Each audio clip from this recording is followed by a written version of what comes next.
那个时候开始，悄悄的在家里头，收音机打开，慢慢找，哎，找着了。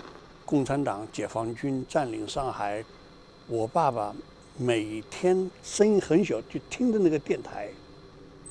很快的被我妈给发现了，不许听了，坚决不许听。不许乱讲，不许跟别人讲，将来就是要杀头的。坐牢，一定是坐牢。后来呢，我就知道偷听是美国之音。这里是美国之音中文广播，跟着试试哒哒滴滴哒滴哒。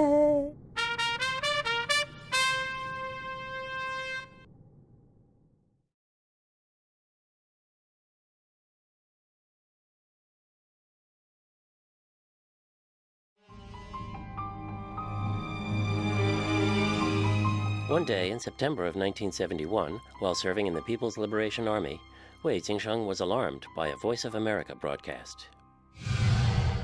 首先提到中国有架那个专机在外蒙古坠毁了，这肯定做大人物啊，能坐专机的有谁呀？不就仨人吗？主席林彪，总理。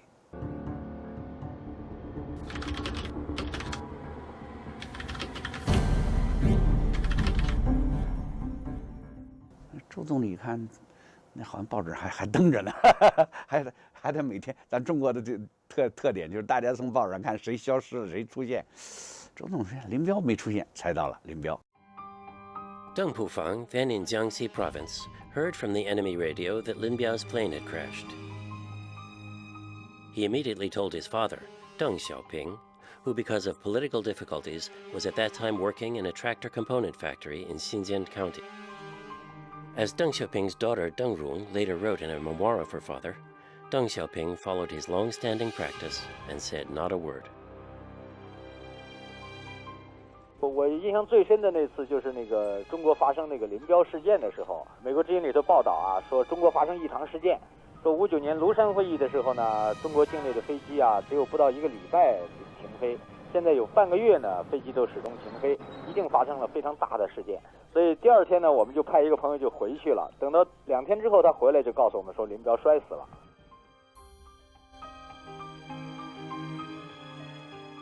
The author Zheng Acheng was at this time a sent-down youth working with the Yunnan Production and Construction Corps. In the essay Listening to Enemy Radio, he wrote, "The Lin Biao incident of 1971 was reported almost the same day by foreign broadcasters. It was a key event of the decade. The myth of Mao Zedong instantly collapsed. What had begun with a wave of Mao's hand at the rally of August 18, 1966 at Tiananmen Square, no, earlier when Liu Shaoqi first proclaimed Mao Zedong thought, that long hypnosis had now, at this moment, come to an end." The late Chen Ziming, a scholar of politics officially named a Black Hand of the Tiananmen pro-democracy movement, wrote, "In the 70s, Voice of America became a main source of information for young people in China. After the Lin Biao incident, listening to enemy radio became very widespread, because people felt official channels were not providing genuine information." 我们在部队的时候也可以反革命小组织，也就是林彪事件之后，大家觉得这怎么特奇怪，这很多人都觉得这共产党这不对劲儿，这个怎么那么亲密战友，又是接班人的，怎么就给弄下去了？哎，于是我们这些原来的老反革命就在部队里开始串联，很快的形成一些小团体。当时这种老乡串老乡的团体啊，大家议论说美国之音又说了什么了，你要不知道啊，你觉得特丢人；知道了以后，都觉得这是一个很重要的信息来源，这是一种言论自由的补充。大家就想听不同渠道来的不同的声音。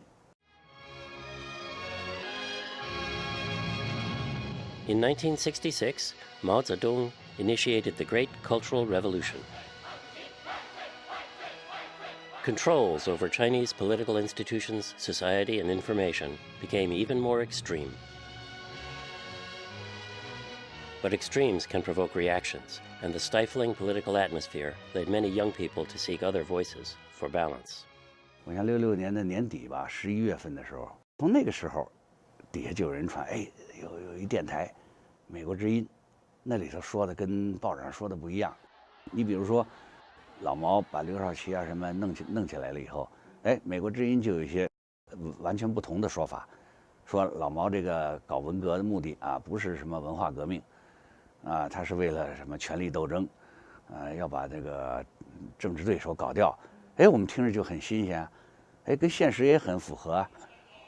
你看很多人的老爹，一个怎么都跟着都完蛋了，而且说刘少奇，他到底有什么事儿啊？这种事儿，真的假的？哎，有不同的声音以后，人们就开始产生想法了。毛主席教导我们说，知识青年到农村去。In December 1968, Mao Zedong started sending teenage students from the cities to the countryside. One of these sent-down youth was Ren Yi, a senior in a Nanjing Model High School. 我下农村时，我们班上有个很好的同学，他是我们班上48个人当中唯一2个没有下农村的。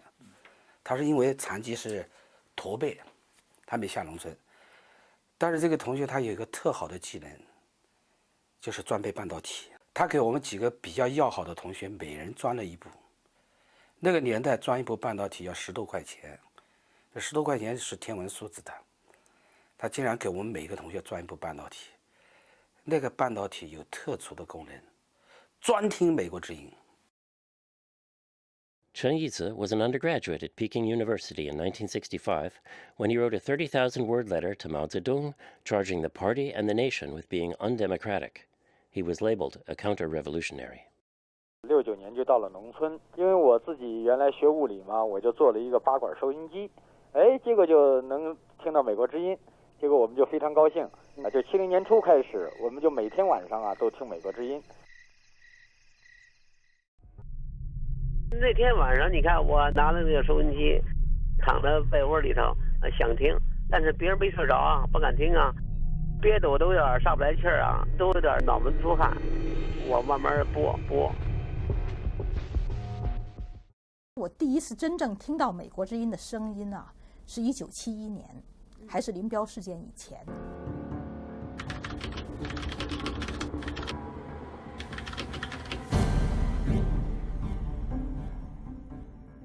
我弟弟啊比我小1岁，是收音机爱好者。他从12、13岁开始吧，就在装收音机。我是当时只有一个耳机，就是耳机是一个耳朵塞在那儿，而且晚上我记得特别清楚，要拿手摁着，半夜3更的时候才能听到。那时候第一次听到美国之音，杂音非常多，可是每次听到啊，它能给你一些非常新鲜的东西。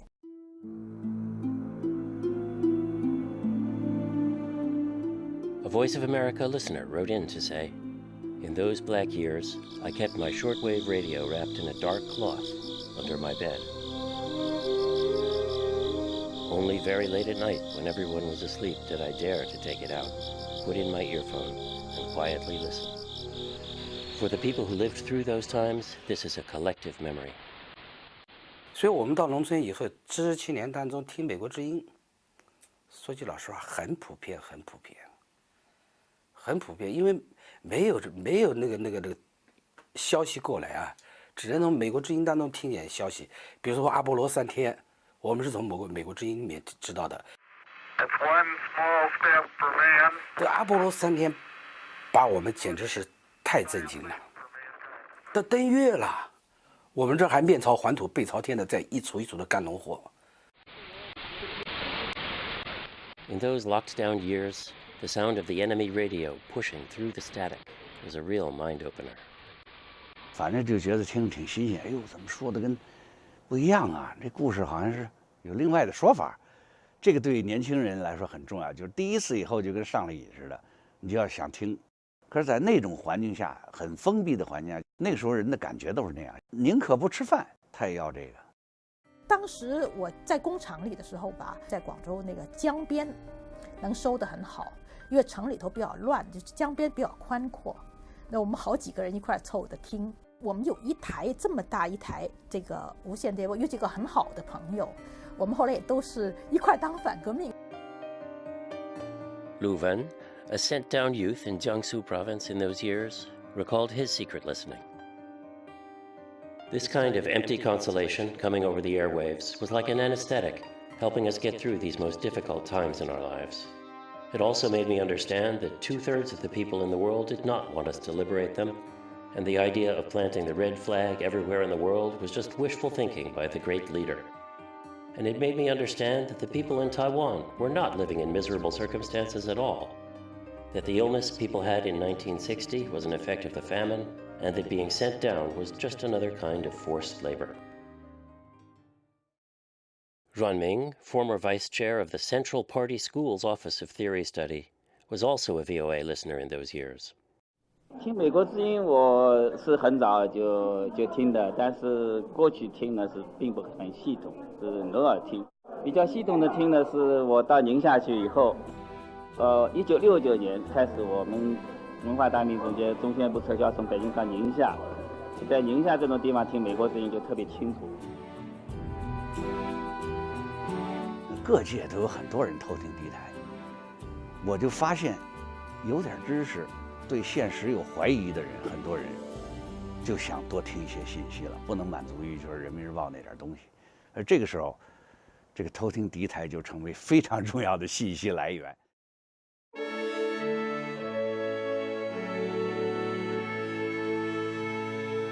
On July 12th, 1976, President Gerald Ford signed the VOA Charter. The Charter's first article explicitly required, "The Voice of America will serve as a consistently reliable and authoritative source of news. Voice of America news will be accurate, objective, and comprehensive."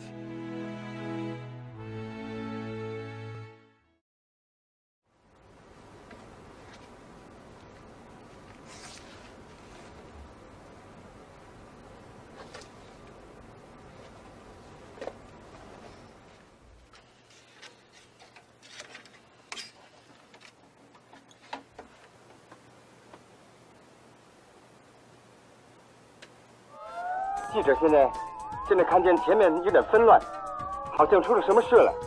前面好像出了什么事了。The news may be good or bad. We shall tell you the truth.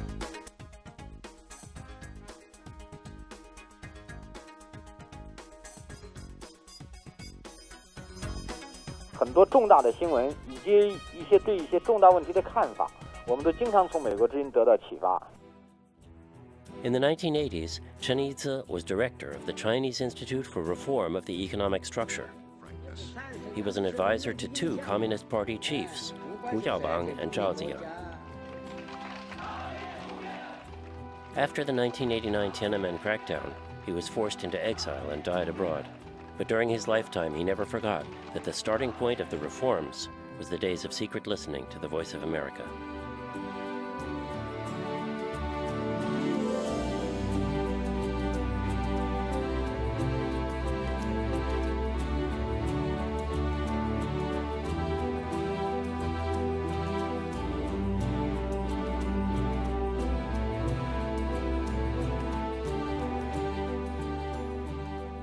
所以上次我在普林斯顿大学见到周有康先生以后，我就笑着跟他说：“我说您是我的启蒙老师。”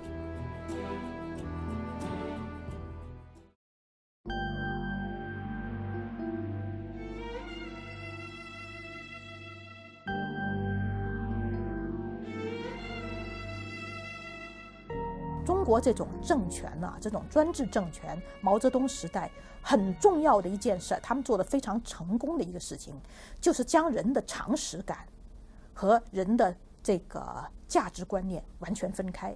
也就是说，你体会到的东西，他们可以告诉你说这个不是真的。我看到我父母文革被斗被打，我爷爷被抓去坐了4年牢，我知道他们是谁。我知道，我心里头知道他们是什么样的人，但是呢，你这个外界就告诉你说，你不能信这个，你要信党的。那么我们这些人从来是内心很有挣扎的，外边来的这个信息，让我们感觉到我们能够再次相信我们自己的亲身的体会，也就是说，这是疼的呀。外边告诉你这个这么，人家打你很疼，你说的确很疼，而共产党说不疼啊，这是爹娘爱孩子，你知道他说的是不对的。在这个时候听美国之音，你就会发现，外边有整整一个世界，很大的一个世界，他们说的话是跟你的感觉是符合的，这太重要了。美国之音，你有个知音的感觉。However, since 1949, when the Communist Party took power, listening to the Voice of America could have grave consequences. Harry Wu lived in Shanghai at that time. His father was a banker. 从49年我12岁开始，共产党解放军占领上海，变成新中国的时候，我爸爸每天就听，声音很小，就听着那个电台，听着。我当时小也不知道，后来呢我就知道偷听是美国之音。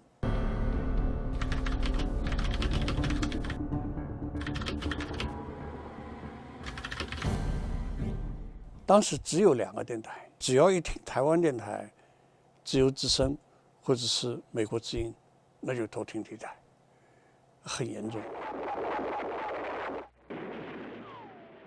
On October 10th, 1950, 2 days after China decided to send troops into Korea, the Central Committee issued its directive on suppressing the activities of counter-revolutionaries. 据我们现在知道，镇压反革命的大概是杀掉了100多万人。毛泽东自己说嘛，他杀了70万人，就是所谓反革命分子。那时候都是公开枪毙，在体育场、在剧院里边公审。完了以后，当时就押出去枪毙，又贴又大喇叭广播，大部分都是什么春节啊、国庆节啊、五一节啊，前几天杀一次。In the tense political atmosphere of 1952, 15-year-old Harry Wu felt uneasy. 到了52年的时候，看到51年这么多人枪毙掉了，当中都有一条罪行，就是偷听敌台。那我就跟我爸就说：“你就不要再听了，然后小孩不要管，不要管，就不要管。”但是呢，我有时候到我父母亲房间，我还看到他慢慢在那儿听这个东西。有时候我爸爸在听，我也凑过去听。他还看我，好像也是高中学生大了，他也跟我一起听。但是每次就要跟我讲，不许乱讲啊，不许跟别人讲啊，你将来就要杀头的。当时很多人呢，都是因为收听反动广播被判了刑。我们从小长大，文革之后看旁边逗人，经常就有这一条，说偷听反动敌台、偷听美国之音等等等等。所以呢，你自己听到是很害怕的一件事情，但是也很好奇。很快的被我妈给发现了，马上严厉警告，说这个你可要小心啊，不许听了，坚决不许听。Such a stern warning was not without reason. In those years, many Chinese people paid a heavy price for listening to VOA. 这个反革命你得蹲监狱挨枪子儿了。我有一个同事，1974年，我记得非常清楚，他叫梅雨申，他比我大1岁，1955年生的。1955年，70年19岁，他就是爱听反动广播。我们倒没有一起听过，他是一个非常沉默的人，在工厂里只老听。结果有一次，他也听了美国之音呢，也给美国之音写信。他又听了台湾中广，也给台湾中广写信。这个信就被截了下来，他被判了8年徒刑。这是我们都记得非常清楚的事情。当时他没有别的罪行，这个罪行就是偷听反动广播。之后呢，给敌台写信。In the Communist Party's many political campaigns over the years, secret listening to enemy radio was always a major offense. If you were caught, at the least you would lose your radio and your job. You could be interrogated in isolation, you could be forced to denounce yourself, and be denounced by your neighbors, and be labeled a bad element. Worse, you could be sent to prison. 抓到你偷听敌台，第一条他会问你偷听了多少次，什么台？台湾还是美国之音？美国之音哪一个频道？几月几号？几月几号？接着下来问你，你跟谁讲过？跟你老婆讲，跟你儿子讲，跟邻居讲，邻居叫什么名字？然后他们会找邻居来作证。如果你要什么活动，你组织小党，不组织小的党派，组织什么反革命？偷听敌台有组织反革命活动，共产党是绝对要加上去的。Secret listening to enemy radio could cost you your freedom. It could even cost your life. 我罪行当中有个那个最主要的东西叫长期收听地台。In May 1969, the sent-down youth Ren Yi wrote a song called My Hometown.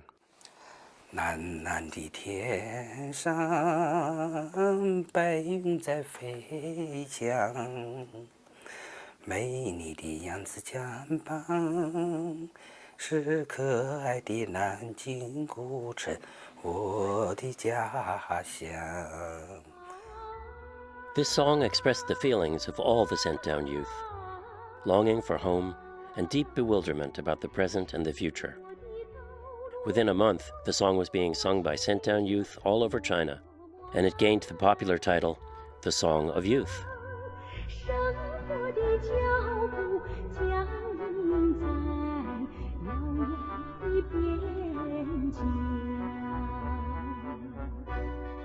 这知音之歌是越传越广，越传越广。在之前，我冥冥中感到有事情出了。 One day, the classmate who had made a transistor radio for Ren Yi ran up and said to him, "The enemy radio is playing the Song of Youth." Ren Yi knew disaster was coming.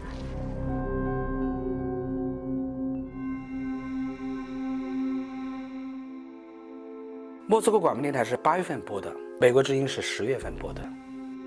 我的汗把整个身子都潮掉了，我也感到事情出了。当时我做了一件什么事呢？自首。美国之音和莫斯科广播电台都播过以后，我去自首。5月24号，就是我写歌的1周年。我看到我的死刑判决书了。5月24号，就是由南京市军事管制委员会，它全称叫中国人民解放军南京市军事管制委员会，判处仁义死刑，立即执行。In the end, the district commander, General Xu Shuyo, decided not to carry out the sentence, and Ren Yi kept his life. Ren Yi was lucky. University of Chicago scholar Wang Youqin, in her book Victims of the Cultural Revolution, wrote of Zuo Shutang from Shanghai. Because Zuo Shutang listened to enemy radio, he had his house ransacked, was interrogated in isolation, and beaten to death. The person who exposed him was also interrogated in isolation, and after his release wandered homeless and eventually killed himself. 是社会的文化、社会的道德、社会的政治造成的，不是杀几个人能够解决的。这个你说他偷听电台，我枪毙掉了，下回没人听，还是有人听。Zhang Yicai, now retired, worked in an appliance factory in Hangzhou. In 2001, Hangzhou police searched his home and found a program schedule sent by the Voice of America. 后来问我，你懂这个美国之音吗？我说电台我经常听，啊。不要但现在听，我现在还都听，我现在有2个半导体了，我都在听。你国家允许的，他也不是反动组织。The Hangzhou Municipal Public Security Bureau's Labor Education Supervisory Committee sentenced Zhang Yicai to 2 years forced labor. One charge was listening to Voice of America and contacting its Beijing office by letter and telephone. 怎么会美国之音变成国内的反动组织？反动组织能够摆到北京吗？ Zhang Yicai did not accept his sentence. While in the labor camp, he petitioned the judicial authorities to review his case, but each application he sent disappeared without a trace. 我上诉复议了，向省、向市复议，他们都给扣押起来，把我的信扣押掉。 After serving his sentence, Zhang Yicai continued to try to have his case reheard. He wrote application after application, accusing the Hangzhou Police Department of improper enforcement. 每个公安领导都接待过我的，我就反映公安犯罪的事情，是吧？特别是这个反动组织，我年纪大了，我怎么还戴个反动帽子，还要离开人世啊？ Currently, Zhang Yicai continues every day to work on his petitions for appeal. 我肯定要搞清楚了，你要给我一个清白，我再有一口气，我就要跑。 From Voice of America's first day of operation, several countries saw it as enemy radio. The first of these were fascist Germany and Japan. December 7th, 1941, a date which will live in infamy. The United States of America was suddenly and deliberately attacked. Voice of America was founded in 1942. It began with broadcasts to Germany and Japan in German and Japanese. Japan had forbidden listening to enemy radio broadcasts, and violators could be sentenced by the court to death. While China fought to resist Japan, VOA's Chinese broadcast supplied valuable news of the outside world. At that time, America and China were allies against the fascists, and the communist leader Mao Zedong even said, "The American people are the Chinese people's good friend. The goal our party is struggling for is to overturn the reactionary nationalist dictatorship and set up an American-style democratic system." But before the communists took full power in 1949, the party leader Mao Zedong had already decided to join the socialist camp led by the Soviet Union and to throw in completely with the Soviets. On March 13, 1949, in his summary report to the 7th session of the Second Plenum of the Central Committee, he said, "China and the Soviet Union are like brothers. We must stand together in a united front. We are allies."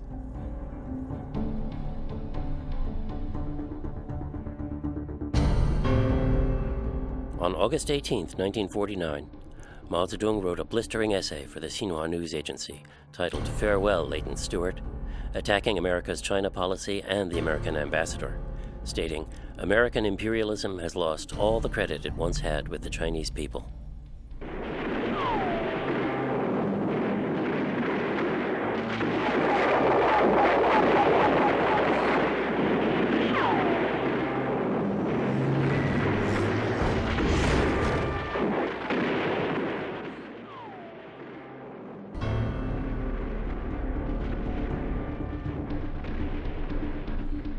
The United States had become what Chinese officialdom called the world's most reactionary, most barbarian, and most aggressively imperialist nation, and the greatest enemy of the people of China and the people of the world. It was now that the Communist Party labeled the Voice of America enemy radio. In November and December of 1950, the Xinhua news agency's internal reference report published a series of articles that said, "The cities of Tianjin, Shanghai, Wuhan, Wuxi, Hangzhou, Xi'an, Changsha, Taiyuan, and others are full of people who are listening to the Voice of America." These articles also reported, "Ordinary businessmen think Voice of America news is quick and reliable, as it reported early the loss of Seoul and Pyongyang, while our papers were slow." Some people were starting to doubt the reports in official media. News from the Voice of America was circulated by word of mouth and circulated very widely. On November 20th, 1950, the People's Daily and other party papers started reporting with great fanfare that people in all walks of life demand a stop to listening to Voice of America, to end the rumors spread by enemy spies. Tsinghua University professor Sheng Chenghua wrote an article saying Voice of America was a nastier weapon than the atom bomb. Students all over China marched in the streets to warn the masses against the Voice of America. Yang Kuei-sung, a historian of the Chinese Communist Party, has written, "Gradually, choosing whether to listen to Voice of America became a major political question of patriotism, even a kind of decision point between being revolutionary and counter-revolutionary. Listening to the Voice of America became secret listening to the Voice of America." In 1955, China began jamming the Voice of America. The method was to broadcast meaningless noise or another radio station on the same frequency. In the 1960s, the United States fell into a long war in Vietnam. Mao Zedong sent 300,000 troops to resist America and help Vietnam, and the enmity between China and America grew deeper.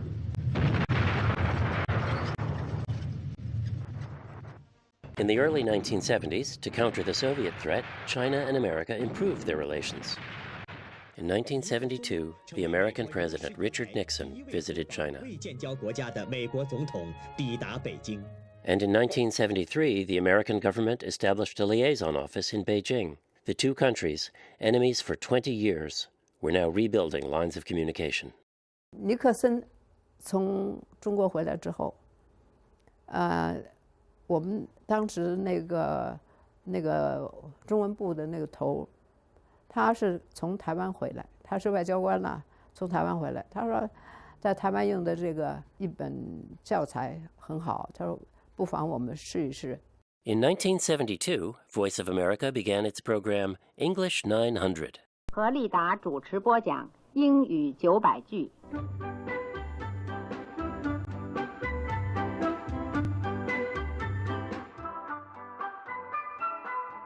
That year, a Beijing youth, the 20-year-old Ping De, enlisted in the People's Liberation Army.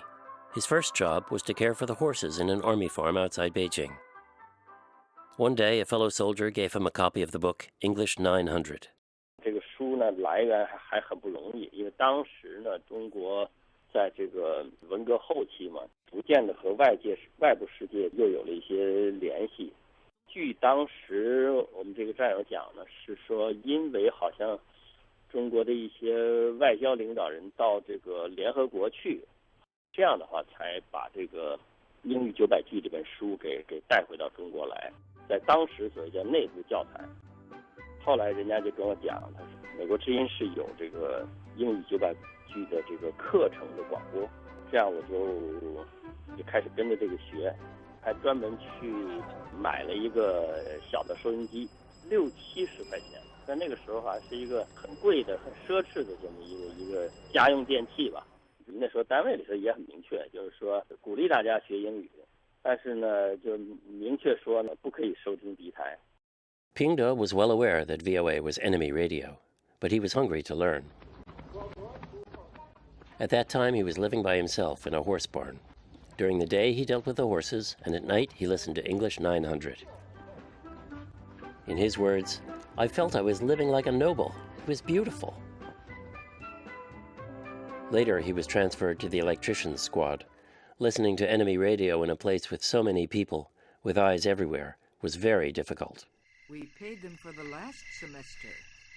那怎么办？那我就是说，钻到被窝里边去，带上一个耳塞机去听这个课程。但是呢，毕竟好多时候呢，还是需要把它念出来。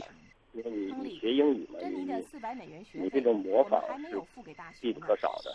最后都没办法了，正好那时候在夏天的时候嘛，我就带上收音机，拿个手电，再拿着书，然后悄悄的就跑到我们这个夏天的时候，旁边都种的是那种主要都种的是玉米，它那个秸秆很高，所以钻到玉米地里头以后是别人也不知道你在那里，你就在那里学就可以。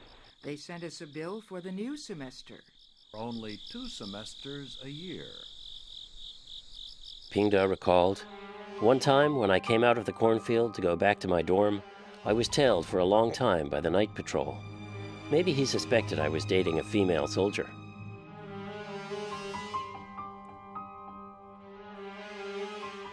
In fact, the trouble you'd get into from being caught listening to enemy radio would certainly be much worse than being caught on a date with a woman. 用当时的话说叫上纲上线，所谓上纲上线就是说你如果要是收听敌台，那你就是一个很可能是一个通敌分子，那处罚是很严厉的。回想起来 ，English 900也学了有半年多呢，坚持下来也是挺不容易的。是何立达的，每次结束的时候，他就是讲这里是美国之音的英语900句课程。何立达在华盛顿主持播讲。说实话，我自己本人并没有想到，做的一个很成功的一个美国之音的一部分。第一，我觉得那时候的时机很好，那我相信播报的声音呢还是不错。我对于这个节目呢也非常有兴趣，也用了一些脑筋，所以我看这就是成功一个因素。主要的我还是觉得那时候大陆真是一般的人。都是想学英语，可是很可怜，没有英语教室。Thanks to English 900, Ping De could speak excellent American English. In 1975, the head of his unit gave him a college recommendation. Because his English was good and he did his job well. That is how listening to enemy radio helped him fulfill his dream of going to college. 目前，全国招生工作已经全面展开。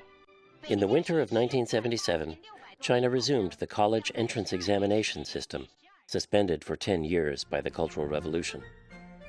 The traditional watchword, "Knowledge changes destiny," became realistic once again, inviting large numbers of young people to study as a means to social respect.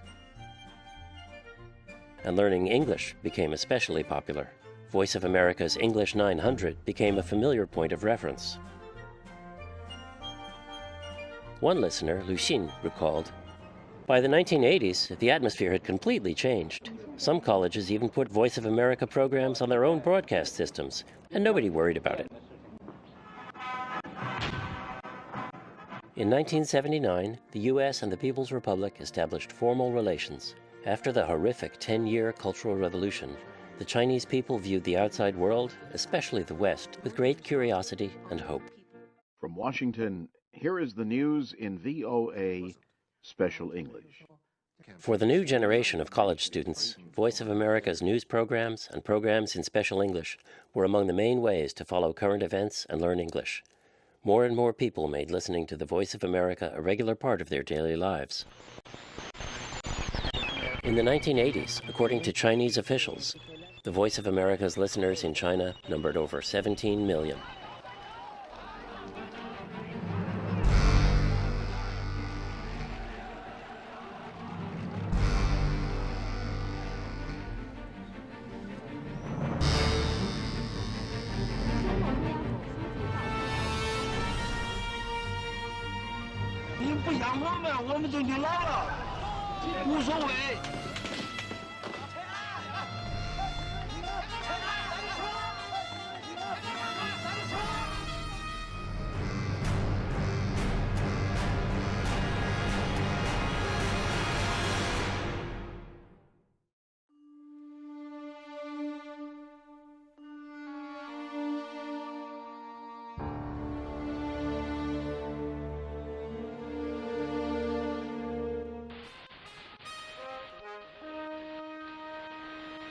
这是美国之音的中文广播。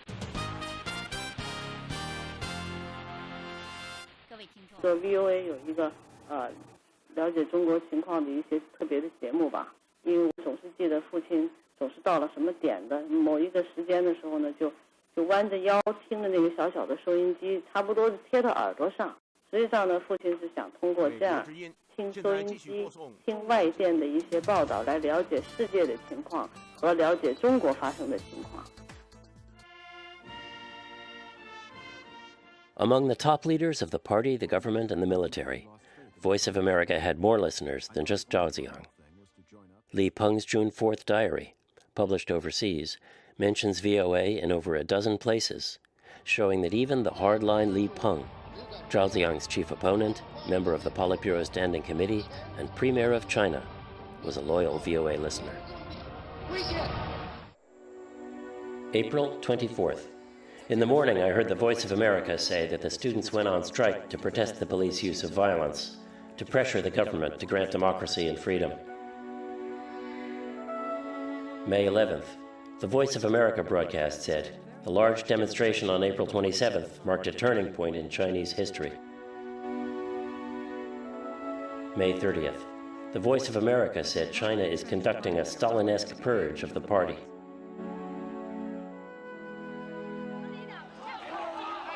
The Tiananmen democracy movement of 1989 raised the Voice of America's prestige in China to new heights.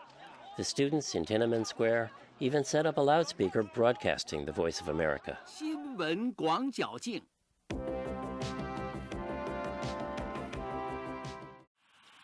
After the June 4th crackdown against the democracy movement, the Chinese government started jamming the Voice of America again, setting up unmarked jamming facilities all over the country, telling the outside world they were relay stations.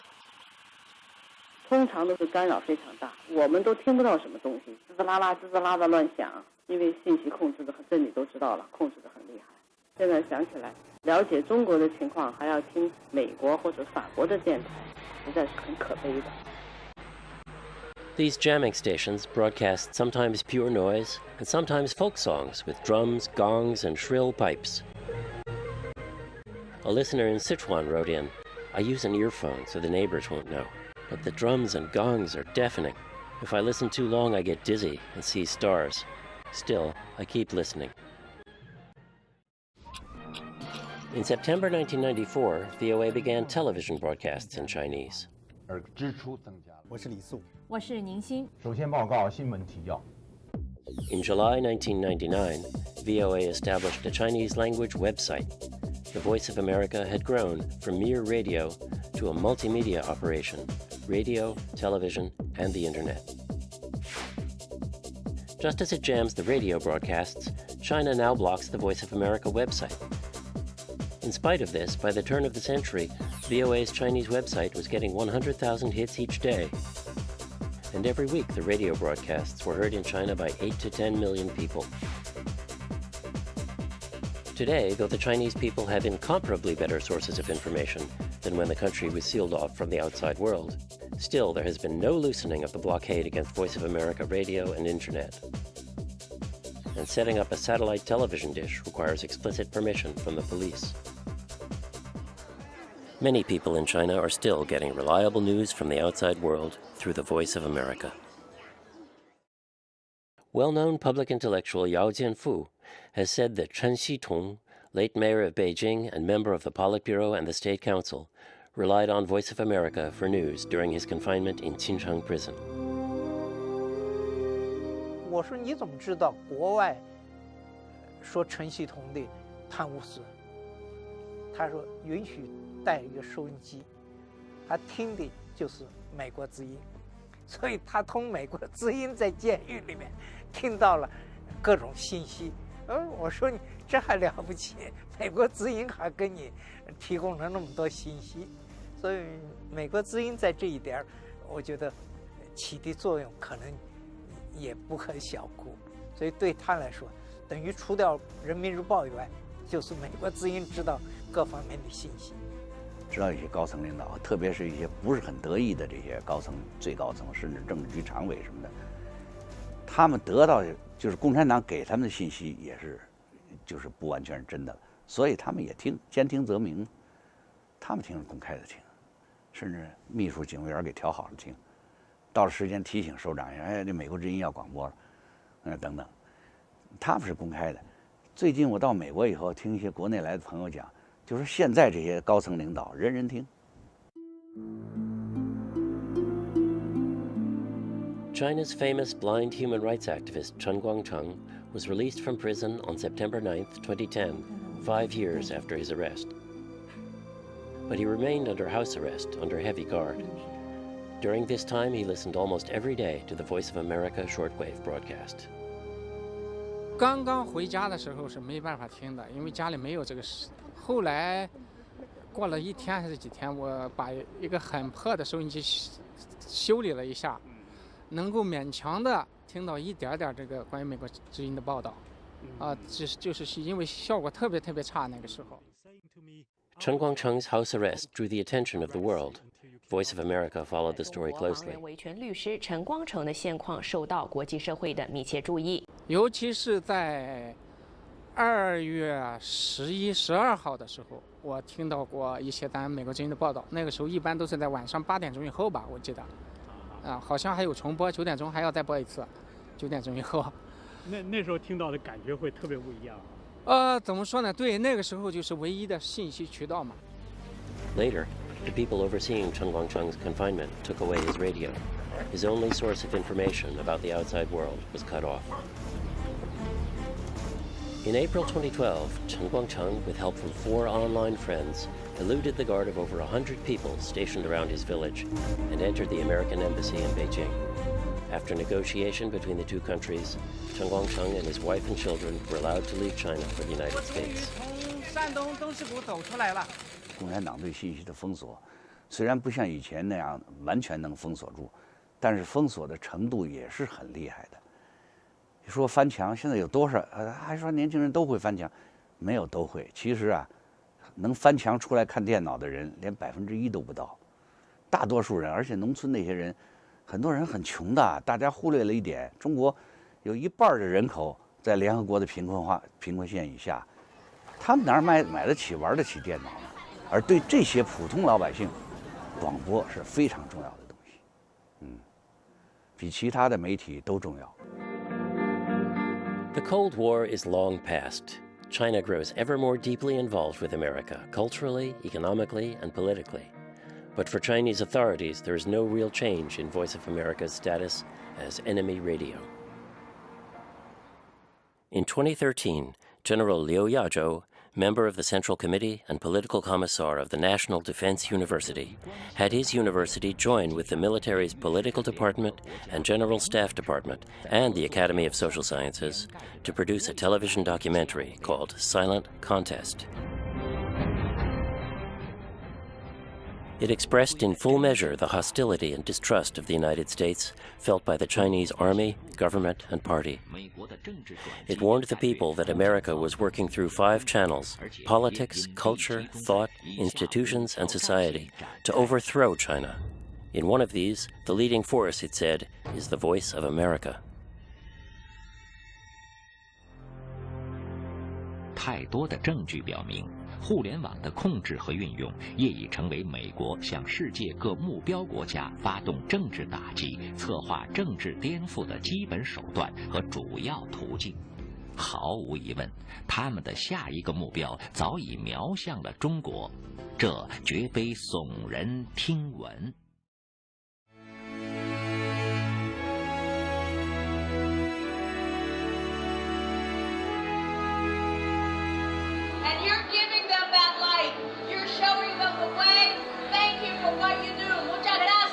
Voice of America is fulfilling a wonderful role, and I'm here to congratulate the Voice of America and reach out to the Chinese people who are America's greatest ally in the cause of freedom. What you have been able to do is pierce the great bamboo curtain, the great firewall of China, with a message of hope, a message of freedom.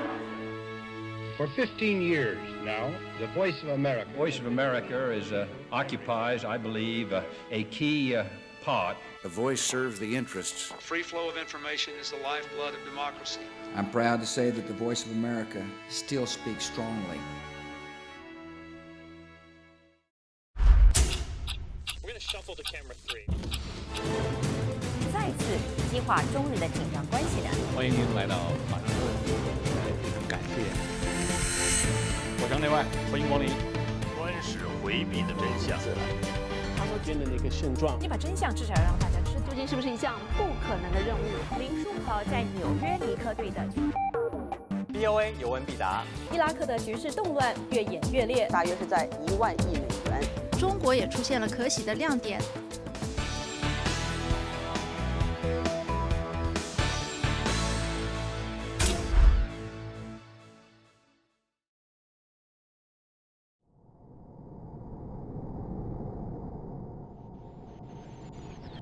就很像人被关在黑屋子里似的，突然有一线那个光线进来，你会觉得特别惊喜，特别振奋。